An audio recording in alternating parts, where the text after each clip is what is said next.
Here from New Orleans with Kevin Durant. He's a busy man. We only have him for 9.5 minutes. How are you? I'm doing well, man. You played last night. Yes. I'm running on fumes right now. You're running on fumes? Yeah. Just in general or just from last night? Just in general, I got 2 hours of sleep. A rough season. Yeah. I'll take it, though. You're having a good season. I'm doing all right. When does Russell come back? Next game, right after All-Star break against Miami. When he went down, what was your reaction? You're like, oh my God. Yeah, I felt bad for him. You know, he had just came back and was playing well, and to have another surgery, you know, I was feeling for him. But you know, guys have to step up, and he did a great job as another coach on the bench for us as well. So I'm excited to have him on the floor, though. What changed with you where you were the second best player in the league heading into the season, and then something snapped like right around the holidays, and all of a sudden you're playing out of your mind game after game after game. What was different? Nothing? Nothing. So what do you think it was? Yeah. You just got hot? I was just playing my game, to be honest. Nothing changed for me. My mindset didn't change. My preparation, my focus, everything stayed the same. Feel more comfortable with your teammates, maybe? I always felt comfortable with them. There's got to be something. No speech? Nobody in your life gave you an inspirational speech? Nah, it's basketball, man. I mean, you didn't watch a movie like at 3 in the morning and get fired up? Nope.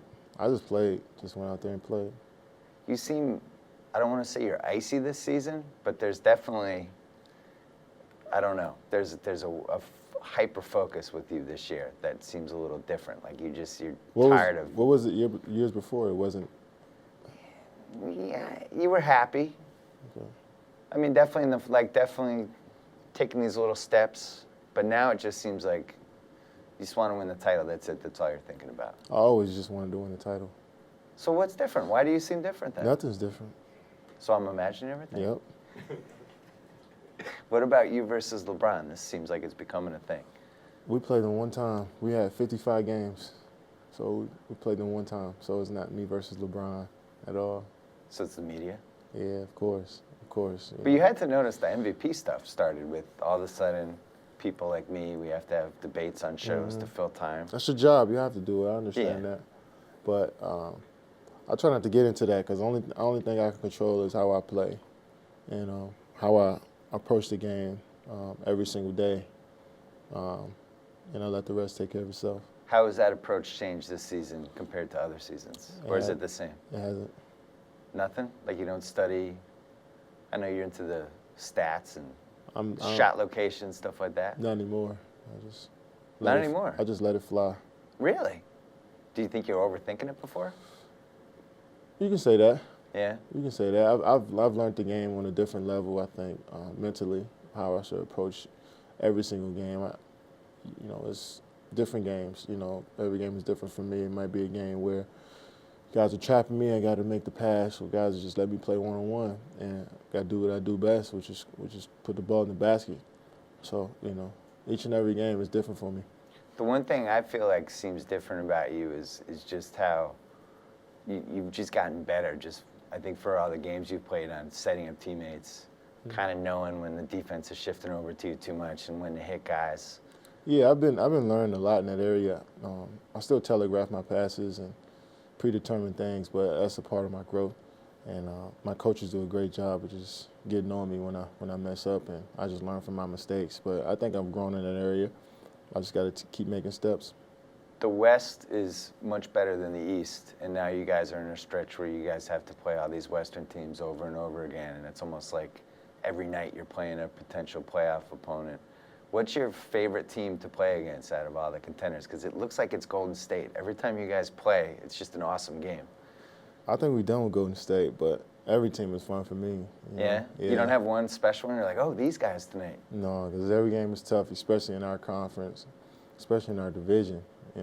It's always tough. I'm glad we're done with Portland. I'm pretty glad we're done with them. They're a tough matchup. You said you didn't like them. I don't like any team. But you said you definitely didn't like Portland. Yeah, I did. But they didn't draft you. That had to be a no, that's not it. I don't like. I mean, I'm not out there to just be buddy or talk with guys during the game. I respect every player in this league, and I'm sure if I seen a guy walking in the hallway, we'll talk. But in the game, it's just like, somebody's trying to rip my head off, I got to do it before they do it to me. How important is the 1 seed? Is that something you guys are focused on, or you're just taking it game by game? No, we're just taking it game by game, trying to build our habits and focus just on us. And if that happens to, we happen to be the number 1 seed at the end of the season, well, so be it. But we're just trying to focus on building our habits every single day on offense and defense, and keep getting better. Is it fair to say, like, when Russell misses all this time, in a weird way, it's actually the one benefit would be, like, Reggie Jackson gets bigger minutes, more responsibility. Jeremy Lamb's got to make, like, you need those young guys to come through for you in the spring. So in a weird way, that's not the worst thing in the world. It was like a blessing in disguise. Those guys were growing at a rapid pace when Russell was playing. I think Reggie and Jeremy and Perry Jones and Steven Adams, those guys were growing. But I think they had to grow up a little quicker when Russ went out. And Reggie did a great job for us. Lambeau did a great job. And that's all we can ask for them, just come out and play hard every single night, and that's what they've been doing. Did you think Reggie Jackson was going to be this good? I didn't know who Reggie Jackson was when we drafted him. I didn't see him play. But once the first day of pickup, I realized he was the real deal. What is it about Steven Adams that he just seems to annoy other teams? Just first day of practice, he just, somebody got frustrated. He just told him, basically just hit me. He said, just hit me. If you want to get your frustration out, just hit me. I like taking a physical beating, and that's what he does. And he just runs down and just seals in the paint, throws blows. He's a Kiwi. He's almost like a hockey player. He's one of those guys that he starts it, and then the other guy's furious, but the ref only sees the part when the other guy's getting mad at him, and he's just kind of sitting there like innocent. Yeah, there's plenty of times where we all got on him because he just do something so obvious and dumb at the same time, but we know he doesn't mean anything by it. He might get offensive foul or tech, or but he's just trying to do whatever he can for the team to win, and I love a guy like that. Derek Fisher has been playing really well, and I think he's older than I am. What's going on with that? Derek Fisher puts in a lot of work. I've been with him at late nights working on our jump shots, just going over different situations, and he puts in the time, and he's a gamer. And everybody knows that. Everybody in the world. He's been doing it for 85 years in this league, and we understand that those big moments he's going to come through for us. You buy that whole, the veteran leadership thing. You didn't have it the first couple years of your career, really. Now you have these older guys that kind of know the ropes. Yeah. Are you a believer in that whole thing? Most definitely. Kevin Ollie was a game changer for us. He changed the whole culture, I think. He might not say it, but I think he changed the whole culture in Oklahoma City. Just his mindset, professionalism, every single day. And we all watched that, and we all wanted to be like that. And it rubbed off on Russell, myself, Jeff Green, James Harden, and then everybody who comes through now. It's a standard that you got to live up to as a Thunder player. And I started with Kevin Ollie. Are you okay with the Slim Reaper nickname? You can call me the servant. The servant? Yeah. What is that? I'm a servant. Just like to serve everybody, my teammates, ushers at the game, fans. The servant. Everybody. Interesting. That would make a good poster. I thought of that last night. Jalen was trying to get Iceberg Slim going for you. Yeah. It doesn't work, right? Yeah. He's been trying on TV Yeah, over he's and been over trying. again. That's clever, but I like the servant.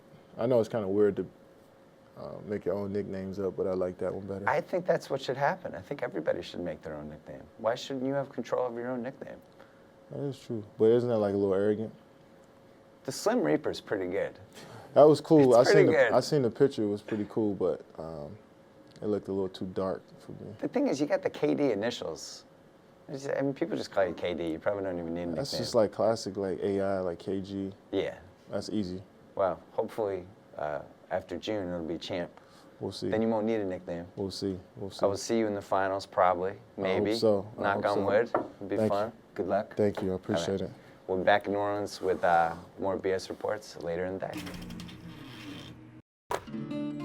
Click subscribe. You look hot today. No, don't go away. Stay. Watch more videos. Please stay with me. I'm so lonely.